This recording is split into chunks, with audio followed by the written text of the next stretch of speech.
की इस वीडियो के माध्यम से नर्सिंग ट्यूटर में जो नोटिफिकेशन में जो चीज़ें दिए गए हैं महत्वपूर्ण चीज़ें, उसको हम यहाँ पे क्लियर करेंगे। देखिए, बहुत सारे लोगों ने वीडियो बनाया, लेकिन बहुत सारे लोगों का कंसर्न अभी भी है, बहुत सारे पॉइंट उनको क्लियर नहीं हो रहा है, ठीक है ना। तो जितने भी महत्वपूर्ण पॉइंट इस एडवर्टीजमेंट में दिए गए हैं, हम वो आपको क्लियर कर देंगे, ताकि फॉर्म भरने में या जो लोग एलिजिबल नहीं है फिर भी कह रहे हैं कि क्या हम भर सकते हैं, उन लोगों को क्लियर हो जाएगा, ठीक है। जस्ट लाइक एक्सपीरियंस कहाँ का चाहिए, एक्सपीरियंस किसका वैल्यूएबल होगा, किसका नॉन वैल्यूएबल होगा, ठीक है। क्या विदाउट एक्सपीरियंस फॉर्म भर सकते हैं बीएससी नर्सिंग या पोस्ट बीएससी पर, सारा कुछ डाउट क्लियर कर देंगे। कैसे चयन सिलेक्शन होगा, कितना सैलरी होगा, सब कुछ जो है आपको यहाँ पे क्लियर हो जाने वाला है, ठीक है। चलिए, सबसे चीज़ें आप लोग को समझना है ये कि इसका ऑनलाइन का जो डेट दिया गया है 4/7 से लेकर 1 अगस्त तक चलेगा, इसका ऑनलाइन का डेट ऑनलाइन चलेगा, ठीक है। चलिए, पद कौन सा है, ट्यूटर है, नर्सिंग ट्यूटर, ठीक है।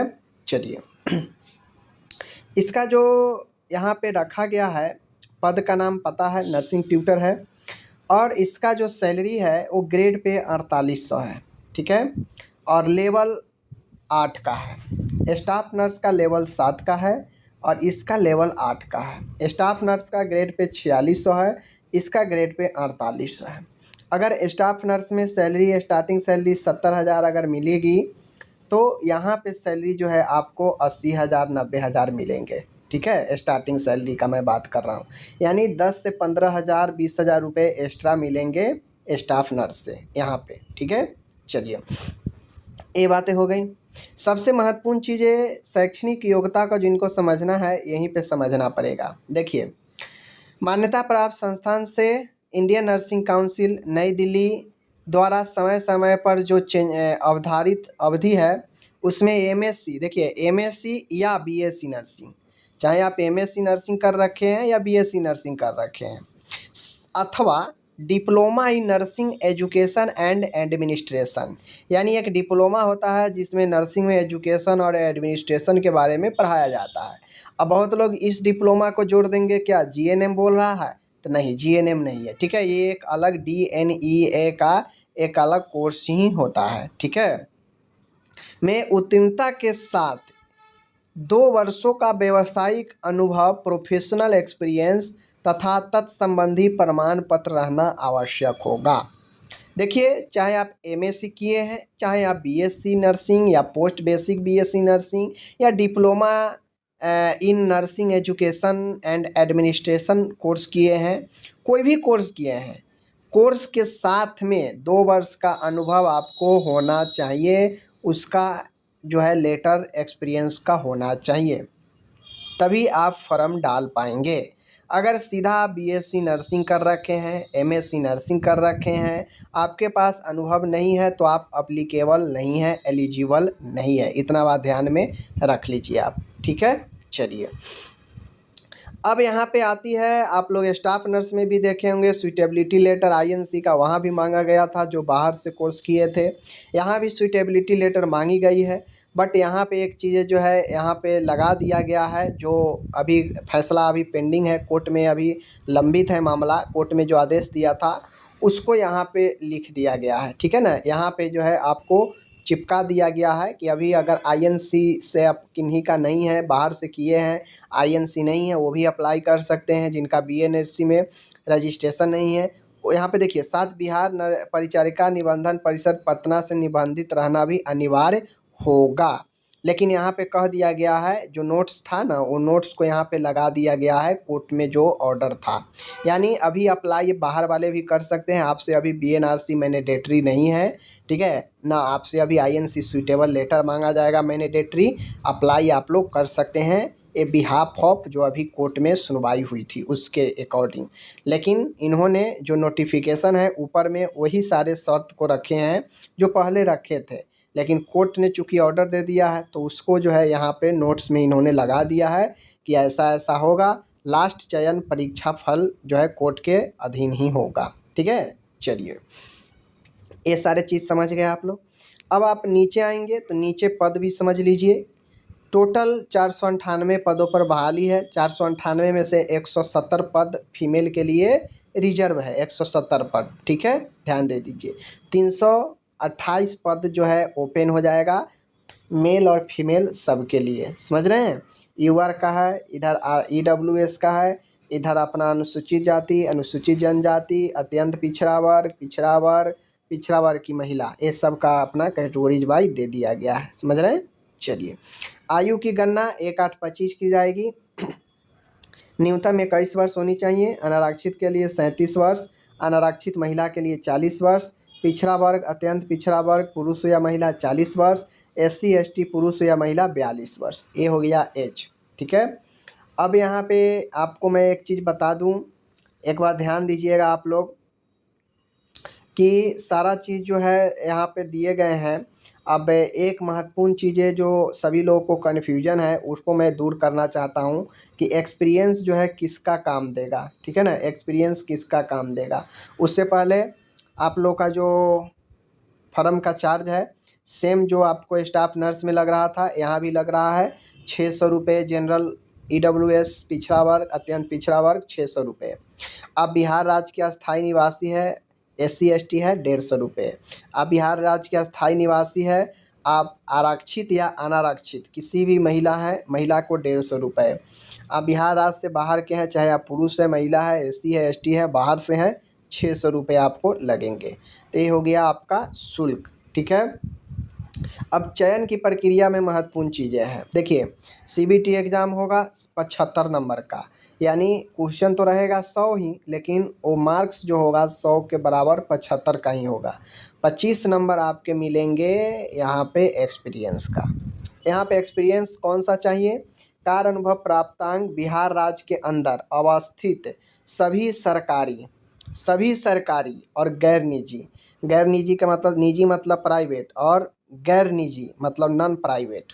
नॉन प्राइवेट मतलब कौन सा हो गया? सरकारी, ये तो हो गया जो अलग अलग संस्थान है। देखिए, केंद्र सरकार का हो गया, नगर पालिका हो गया, पंचायती राज का हो गया, अलग अलग भी नर्सिंग संस्थान है जहाँ पे नर्सिंग ट्यूटर का पोस्ट रहता है। तो वैसे संस्थान से भी जो नर्सिंग ट्यूटर पर बहाली है संविदा पर, उनको यहाँ पे मिल जाएगा, लेकिन वो बिहार के अंदर का होना चाहिए, समझ गए। भले ही वो केंद्र के अधीन में हो, लेकिन वो बिहार के अंदर में है तो वो मान्य होगा, ठीक है।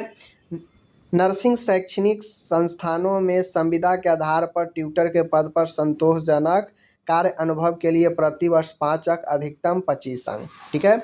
यानी देखिए, सरकारी आप बिहार में किसी भी प्रकार के सरकारी संस्थान में आप कार्यरत है एज ए नर्सिंग ट्यूटर संविदा पर, तो आपको पर ईयर 5-5 नंबर, अधिकतम 5 सालों के लिए 25 नंबर मिलेंगे। तो 25 नंबर ए और 75 नंबर CBT के लिए कुल 100 नंबर को रखा गया है, ठीक है। आप जितना भी CBT में लाओगे, जितना भी 100 क्वेश्चन आपके सामने CBT में रहेगा, 100 में से आप जितना भी काट छाँट के सही करोगे तो आपको जो है 0.75 से उसमें गुना कर देगा, और जितना आ जाएगा वही आपका एग्जैक्ट बनेगा, समझ रहे हैं। चलिए, लिखित परीक्षा CBT होगा, ठीक है। 100 प्रश्न होंगे, 100 अंक के होंगे, 2 घंटा आपको समय मिलेगा। जो एग्ज़ाम होगा वो BSc नर्सिंग पर रखा जाएगा। BSc नर्सिंग इसका बेस जो है होगा एग्ज़ाम सिलेबस का, ठीक है ना। आगे की बात करें तो उच्च परीक्षा CBT होगा, अलग अलग पारियों में होगा, तो नॉर्मलाइजेशन लागू होगा। नकारात्मक के लिए 1/4 रखा गया है, 4 गलती करेंगे तो 1 सही में से काट लिया जाएगा, ठीक है। इन सारे चीज़ों को जो है आपको समझना है। अब बातें यहाँ पे आती है, UR कैटेगरी के लिए 40 है, पिछड़ा वर्ग के लिए 36.5 है, अत्यंत पिछड़ा वर्ग के लिए 34 है, अनुसूचित जाति, अनुसूचित जनजाति सबके लिए, महिला के लिए 32% है।